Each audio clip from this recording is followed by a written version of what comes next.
Parlons donc des deux derniers épisodes de One Piece. Alors je vais pas parler de celui de la semaine passée, comme je l'avais dit, tout simplement parce qu'il n'y avait qu'un seul élément que je trouvais intéressant à noter, enfin deux éléments pardon, ça va être très intéressant à noter, faire une live reaction et poster comme ça, je trouvais pas ça intéressant, surtout que j'ai fait une réaction sur les éléments comme ça en manga il n'y a pas si longtemps que ça, mais bon soit. Donc dans l'épisode de la semaine passée, pour rapidement faire le tour de celui-ci, le combat entre Doflamingo et Luffy toujours en mode Gear Force est en petit mode suspens. Bon en fait le point intéressant dans cet épisode c'était surtout voir du côté donc de la population de Dressrosa qui évidemment abandonnait, qui commençait à stresser évidemment par rapport à tout ce qui se passe et tout. Et je trouvais ça très intéressant parce que dans le manga c'est une perspective qu'on a vite fait vue en quelque sorte, on ne s'est pas vraiment attardé sur eux.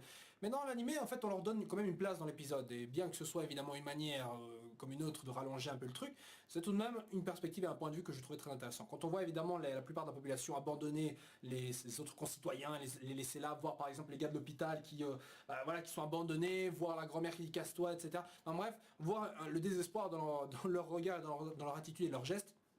C'était tout à fait compréhensible. Et le discours du roi Riku qui personnellement dans le manga m'était passé juste là, parce que moi j'étais juste là dans le manga en train de me dire putain mais vite allez King Kong Gun et voilà qu'on en finisse avec Doflamingo, merde j'en ai rien à foutre de la ville. Excusez-moi. Mais là personnellement j'étais plus ou moins plus intéressé, un peu plus dedans quand même. Voilà, c'était un élément que je trouvais donc intéressant à noter, je sais pas ce que vous en avez pensé, mais ça c'est évidemment un des points forts quand on regarde l'animé d'un manga, c'est toujours approfondir certains éléments qui dans le manga ne sont que plus ou moins périphériques. Voilà, en quelque sorte.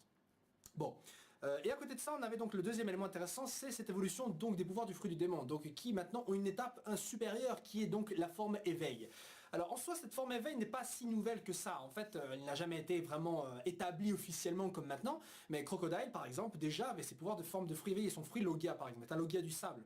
Le pouvoir de assécher les choses avec une de ses mains est pour moi le pouvoir de son fruit du démon, mais en forme éveillée. C'est-à-dire que par exemple la forme éveillée donc affecte non seulement l'utilisateur, n'affecte pas uniquement l'utilisateur, mais également ce qui est autour de lui. Si Doflamingo, son pouvoir c'est de synthétiser, enfin de créer des fils à travers ses doigts, et bien justement, avec son pouvoir en forme éveillée, il peut transformer ce qui est autour de lui en fil. Le Logia par exemple du sable de Crocodile, c'était ce pouvoir lui-même se transformer en sable, mais avec son pouvoir en fruit éveillé, il pouvait transformer ce qui l'entoure en sable. C'est pas la même chose, regardez Ace, il n'a pas transformé des bâtiments en feu, il créait le feu lui-même, il créait des étincelles, etc., de la chaleur, mais c'était de lui-même. Je veux dire, par exemple Smoker, il n'y avait pas de la fumée autour de lui qui se créait, c'était son corps lui-même qui se créait en fumée. Aokiji par exemple, on l'avait vu créer des trucs de glace venant de nulle part, mais en fait c'était juste l'air c'était juste la solidification de l'hydrogène qu'il y a dans l'air pour créer de la glace et ainsi de suite. Enfin voilà, c'est pas non plus compliqué à comprendre. Hein, pareil pour Enel, la foudre, il la crée pas de nulle part. En fait, c'est lui-même qui l'a créé en quelque sorte et il utilise des ondes, des vibrations dans l'air pour créer du tonnerre, etc. Enfin, vous voyez où je veux en venir. Et donc pour Crocodile, avec son pouvoir de pouvoir assécher les choses, ça les transforme en définitive en quoi? En sable, parce que il absorbe l'eau de tout. L'eau de toute chose, permettant par exemple de transformer Luffy en momie, mais s'il continue à l'assécher, à assécher de n'importe quoi, bah, il le transforme définitivement en quoi? Bah, en grain de sable, c'est juste de la roche transformée en milliards de petites particules qui fait quoi? Bah, du sable quoi.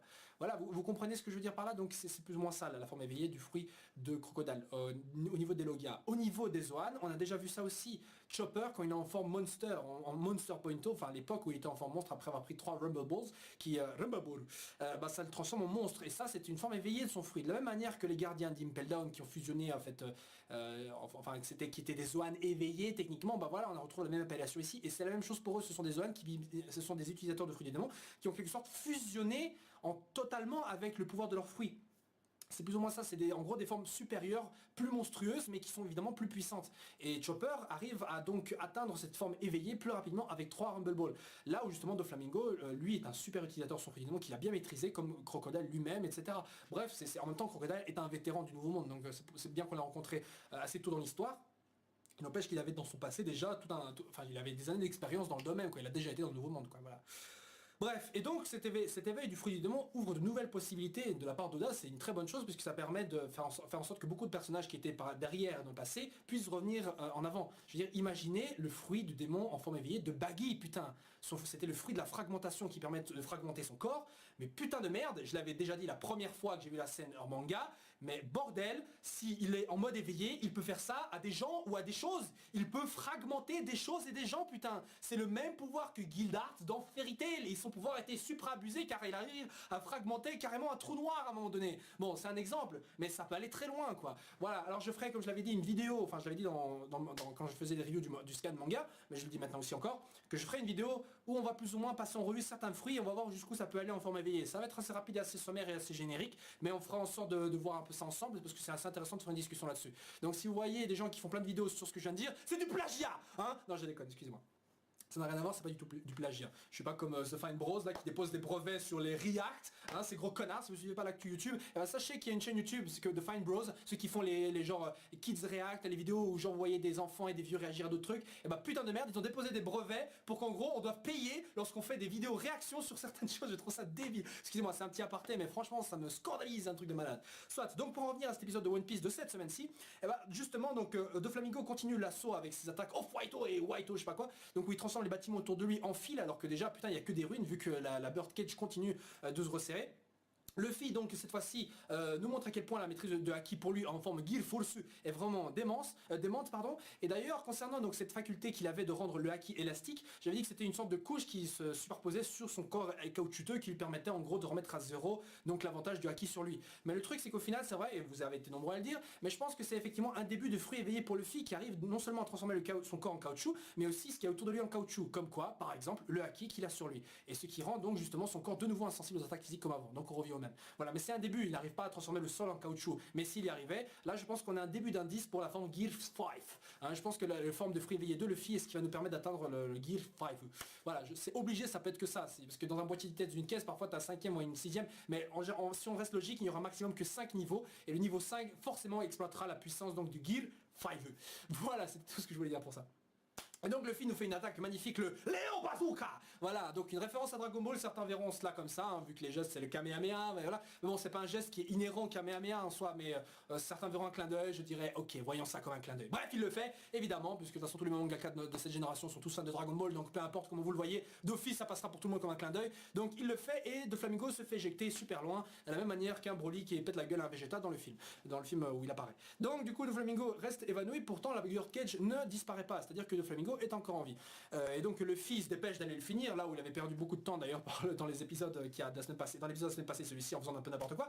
Mais là donc il est là, il est prêt à l'achever, comme j'aimerais que beaucoup de héros de shonen le fassent dans beaucoup de mangas, dans le même genre de situation. Le problème c'est qu'évidemment le Guild Force se termine là où justement dans le manga on avait l'impression que ça durait de manière assez courte, là ça avait duré 2 épisodes entiers, mais bon évidemment ils ont rallongé un peu le truc, donc c'est un peu normal.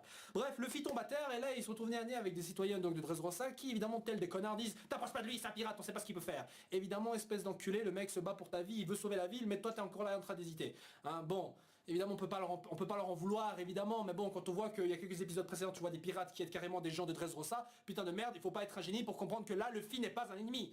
Bref.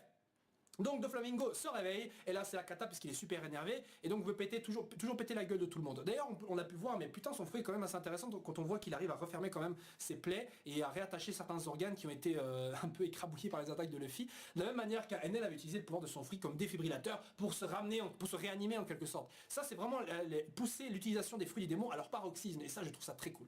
Bon, qu'est-ce que je voulais dire d'autre